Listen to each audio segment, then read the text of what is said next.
Sir अगे जाओ ना सारे को अगे जाओ नाल नाल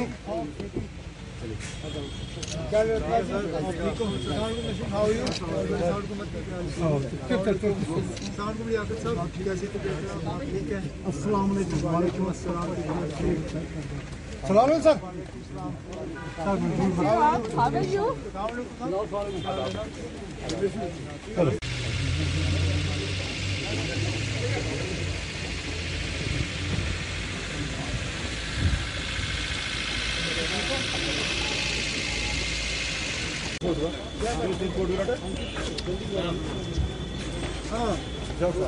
राहुल हमारा एक नहायत ही सीनियर साथी जो सरपंच भी रहा है 3 बार,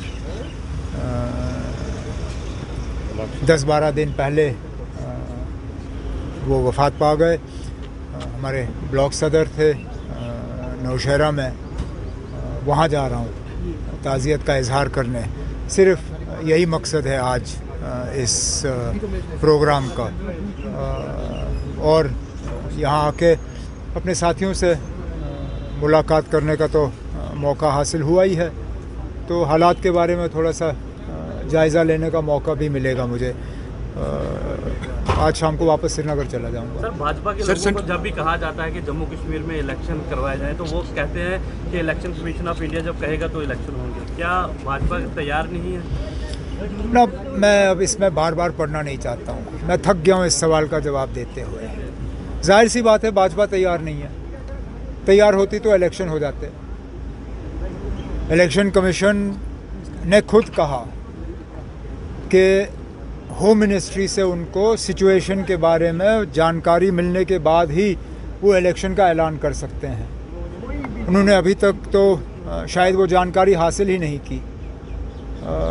क्यों नहीं की समझ में नहीं आता। Chief election commissioner of India ने खुद कहा कि जम्मू कश्मीर में वैक्यूम है। अगर वैक्यूम है तो उसको भरने का काम क्यों नहीं किया जा रहा। लेकिन मैं अब इस सवाल का जवाब अब इसके बाद दूंगा नहीं।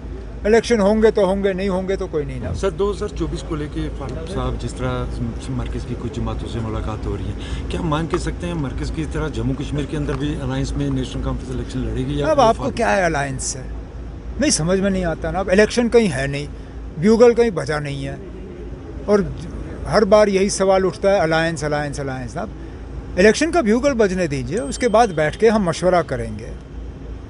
किसी एक की राय या किसी एक का फैसला चलेगा नहीं। तमाम तंजीम के साथियों से मशवरा होगा, फिर देखा जाएगा कि सबसे फ़ायदेमंद बात क्या होगी। उसके बाद जो है हम किसी नतीजे पे आएंगे। लेकिन इलेक्शन का ब्यूगल अभी तो बजाने वाले के हाथ में भी नहीं आया है, और आप हमसे सुनना चाहते हो कि हम अलायंस करेंगे या नहीं करेंगे।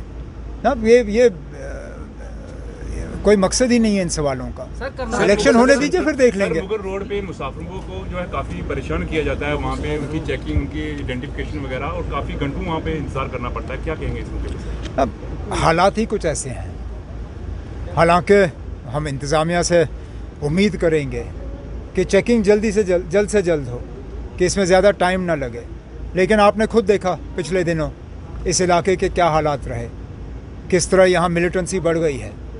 अगर मुसाफिरों को मुश्किल का सामना करना पड़ रहा है, ये सीधी सबूत है कि इंतज़ामिया फ़ेल हो चुकी है, कि सिक्योरिटी सिचुएशन जो है बेहतर होने के बजाय इसमें ख़राबी आई है।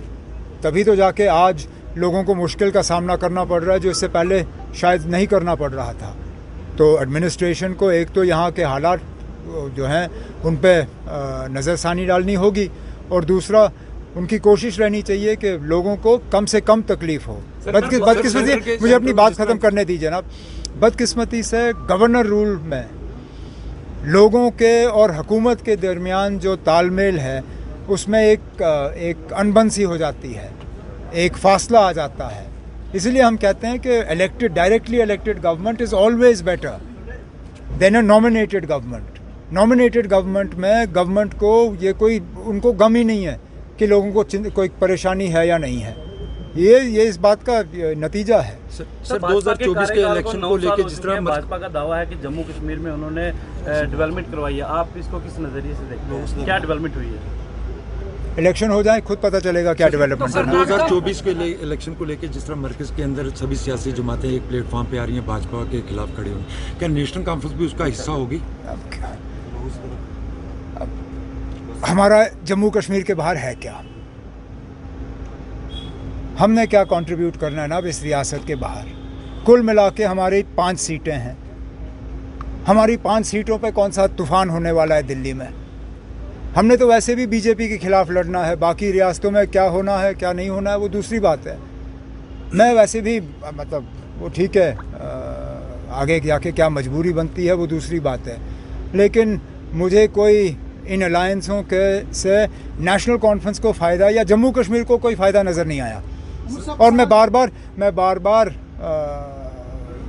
इन लोगों को याद दिलाता हूँ कि जब इन्हें हमें ज़रूरत पड़ती है ये हमारे दरवाजे ज़रूर खटखटाते हैं। अब अरविंद केजरीवाल मुसीबत में है तो आज उनको हमारी सपोर्ट की ज़रूरत है, लेकिन ये लोग कहाँ थे जब 2019 में हमारे साथ इतना बड़ा धोखा हुआ? कौन था जो हमारे साथ खड़ा हुआ?